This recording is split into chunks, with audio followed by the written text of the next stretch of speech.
Assalamualaikum warahmatullahi wabarakatuh. Bertemu lagi di channel ini, di channel Rahmat Hidayat Edi. Di sini saya akan melanjutkan pembahasan soal tentang materi hubungan impuls dan momentum. Hanya saja perbedaannya di sini soalnya sudah menggunakan grafik. Sebuah gaya bekerja pada sebuah benda yang masanya 3 kg yang menyebabkan benda bergerak sebagaimana digambarkan dalam grafik berikut. A. Berapa lamakah gaya bekerja? B. Berapakah percepatan benda selama 2,0 detik pertama? C. Berapakah momentum benda pada akhir waktu 6 detik? Dan yang terakhir, berapakah jarak yang ditempuh benda dalam 7 detik? Oke, saya akan membahas yang bagian pertama dulu. Pertanyaan yang bagian pertama sebelum saya ke papan tulis. Jadi di papan tulis itu kita menghitung, tapi kalau bukan hitungan saya jelaskan di sini. Nah, berapa lamakah gaya bekerja? Ingat bahwa gaya itu menyebabkan perubahan kecepatan pada benda. Jadi ketika gaya bekerja pada benda, maka benda tersebut akan mengalami perubahan kecepatan.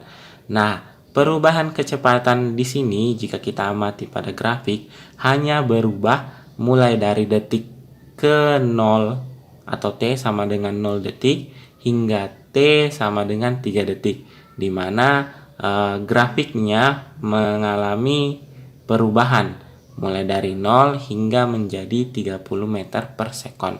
Berarti selama 3 detik pertama itu gaya bekerja. Nah, untuk menentukan berapakah besar gayanya itu kayaknya tidak ditanyakan di soal ini. Hanya saja kalau yang ditanyakan berapa lama gaya bekerja, kita tinggal memperhatikan saja pada detik-detik kapan saja kecepatan benda tersebut berubah. Nah, di sini kita lihat bahwa itu mulai dari 0 detik hingga ke 3 detik. Oke, untuk soal bagian B kita B, C sama D kita akan bahas di papan tulis. Oke, kita lanjutkan. Tadi kan bagian A-nya berapa lamakah gaya tersebut bekerja pada benda tersebut, itu sudah saya jawab sebelumnya, itu selama 3 detik. Oke, kita tinggal lanjutkan berarti yang bagian B. Di bagian B menanyakan berapakah percepatan benda pada 2 detik pertama. Nah, untuk menentukan percepatan benda pada 2 detik pertama sebenarnya sama dengan percepatan benda di 3 detik pertama juga, karena garis ini merupakan garis lurus yang memiliki gradien yang sama mulai dari detik ke 0 sampai ke detik yang ketiga. Karena gradiennya sama, maka percepatannya juga bernilai sama. Kita tinggal menentukan nilai gradiennya, bahwa nilai gradiennya itu bernilai sama dengan percepatannya. Berarti delta P per delta T. Delta P nya kita ambil dari 0 ke 30, berarti delta P nya sebesar 30. Delta T nya adalah dari 0 ke 3 adalah 3. Berarti percepatan dari benda tersebut sebesar 10 meter per sekon. Selain soal ini boleh dianggap sebagai impuls momentum juga, boleh dianggap sebagai soal gerak lurus yang menggunakan grafik. Oke, kita lanjut di bagian C yang menanyakan berapakah momentum akhir benda saat 6 detik. Berarti kita tinggal tarik garis di sini ke 6 detik.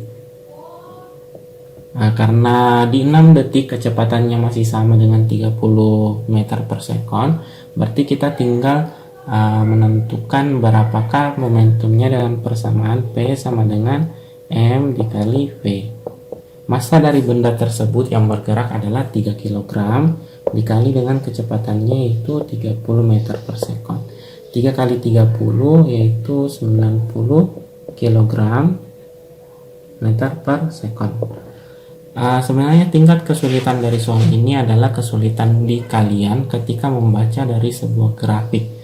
Jadi sebenarnya grafik itu hanya berisi data-data angka, jadi kalian hanya tinggal mengikuti besaran yang apa yang ada di sumbu X dan besaran apa yang ada di sumbu Y, dan kalian tinggal mengambil titik-titik tertentu lalu mengambil nilai dari koordinatnya, apakah kalian membutuhkan data yang di sumbu X atau data yang ada di sumbu Y.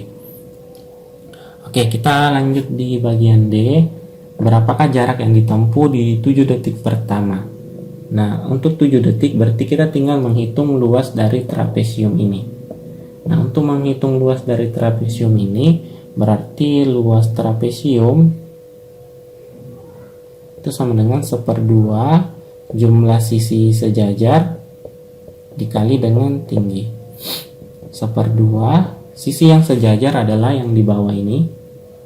Ini panjangnya adalah 7 dan yang di atas sini sampai ke sini itu adalah panjangnya 4. Kenapa panjangnya 4? Karena dimulai dari 3 sampai ke 7. Berarti 3 ke 7 jaraknya itu adalah 4. Berarti 4 kita jumlahkan dengan 7, lalu tingginya adalah ini 30. Nah, 1/2 kita habiskan dengan 30 berarti sisa 15. Ini adalah 11. 4 kali 7 4 tambah 7 adalah 11.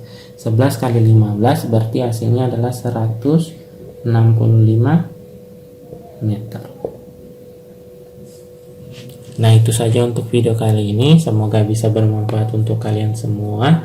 Dan tidak lupa saya untuk tetap mengingatkan mendukung channel ini sehingga channel ini bisa berkembang dan bermanfaat untuk kita semua. Terima kasih. Assalamualaikum warahmatullahi wabarakatuh.